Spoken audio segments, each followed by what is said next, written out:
The Hong Kong government can be quite reactive to issues about protecting nature, sometimes delaying action until it is publicized in the media or makes a mark in the public realm, rather than proactively taking action to prevent the problem from occurring.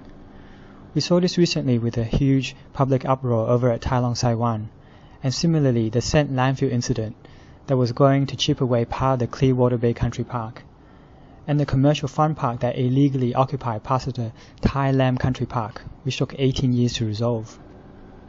Does protecting nature in Hong Kong seem a bit improvised? That's because it is, and there is a reason for it.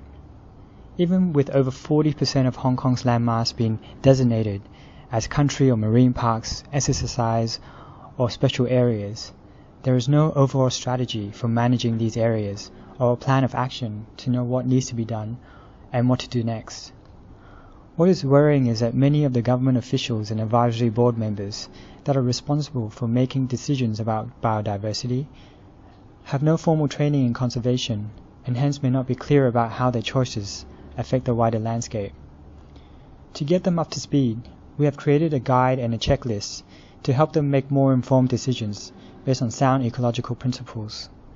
It sets out a simple 5-step process that argues for 1. Better biodiversity information to be collected and shared. 2. Hong Kong-wide conservation goals to know what to protect and targets to help us track progress. 3. A way to locate ecologically important but unprotected sites. 4. To prioritize these sites for protection. And 5. To apply the most appropriate management strategies for different sites.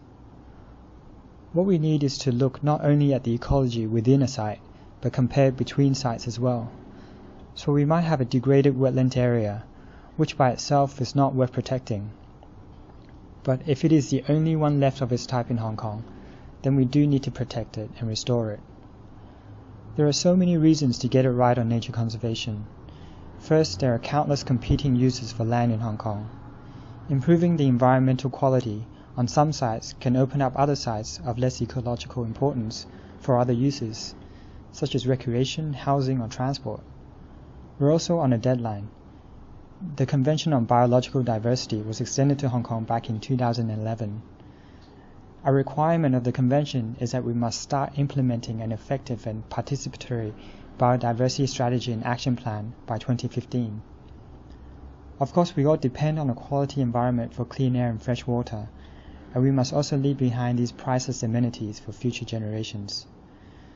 Click on the link below for Civic Exchange's new publications on protecting sites of ecological value.